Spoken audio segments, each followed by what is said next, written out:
সম্মানিত মুসলিম নরনারীগণ, আসসালামু আলাইকুম ও রহমতুল্লাহ বরকাতুহু। বন্ধুরা, রমজানের ইফতারের একটা ভিডিও আপনাদের উদ্দেশ্যে উপহার দিলাম।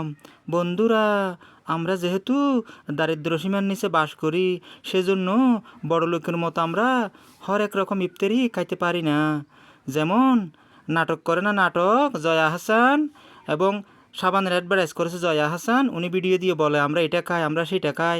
ওনার মতো আরও কতজনে এরকম কথাবার্তা বলে, তাদের লজ্জা থাকা উচিত। তারা জানে না আমাদের এটা বাংলাদেশ গরিব জনসংখ্যার দেশ। তারা ভালো ভালো খায়, এটা ভিডিও ছাড়ে। যারা খারাপ খায় তাদের কি অবস্থা, তারা কি একটু খোঁজখবর নেয়? সেজন্য বলতেছি তাদের ইনসাফ এবং লজ্জা থাকা উচিত। বন্ধুরা, বাবারা, কাকারা, আন্টিরা, আমার কথায় আপনারা মন খারাপ করবেন না। আমি কিন্তু সত্য কথাটাই প্রকাশ করতেছি, কারণ রোজা মুখে রেখে মিথ্যে কথা বলার কোনো মানই হয় না। আমাদের বাংলাদেশ যেহেতু দরিদ্র জনগোষ্ঠীর দেশ, আমি নিজেও তো দারিদ্র সীমার নিচে বাস করি, তো সেজন্য ভালো ভালো আপনারা খান, এটা ভিডিওতে দিয়ে থাকেন। যারা খায় না তাদের কি অবস্থা, তাদের মুখে তো পানি চলে আসে, তাদের খোঁজখবর কি আপনারা একটু রাখেন?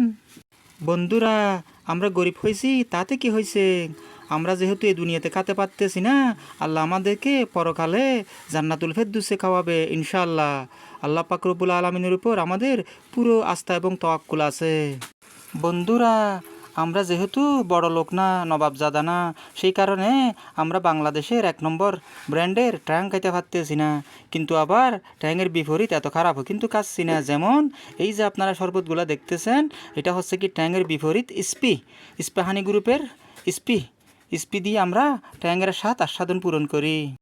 বন্ধুরা, আরেকটা কথা না বললেই নয়, অনেক বড় বড় লোকেরা তারা কিন্তু কোহিনুর কেমিক্যাল কোম্পানির রুয়াবজা খাই, কিন্তু আমরা তো দারিদ্র সীমার নিচে বাস করি, সেই কারণে আমরা কোহিনুর কেমিক্যাল কোম্পানির রুয়াবজা খাবো না। আমরা খাবো হামদরাত, পাকিস্তানের হামদরাত কোম্পানির রুয়াবজা আমরা খাইতেছি। সব কিছুর জন্য সুখী সুখ বলি আলহামদুলিল্লাহ, সুম্মা আলহামদুলিল্লাহ। বন্ধুরা, আরও কিছু কথা, যারা বড় বড় পয়সাওয়ালা লোক তারা 5 স্টার হোটেল থেকে মেয়ের দানা নিয়ে খায়, অর্থাৎ বুরিন্দা সহজ ভাষায় যদি বলি। কিন্তু আমরা তো আর 5 স্টার হোটেলের বুরিন্দা খেতে পারতেছি না, সেই কারণে আমরা ঘরের মধ্যে নিজেরাই হাতে বানিয়ে খাইতেছি। এই হচ্ছে বুরিন্দা। এই দেখেন বন্ধুরা, ইচ্ছে থাকিলে উপায় হয়, 5 স্টার হোটেলের থেকে এনে খেতে হবে এমন তো কোনো কথা নাই। বন্ধুরা, গরিব হয়েছি তাতে কি হয়েছে, আমরা ইফতারিতে শসা এবং কুদিনে ভাতও কিন্তু অন্তর্ভুক্ত রেখেছি।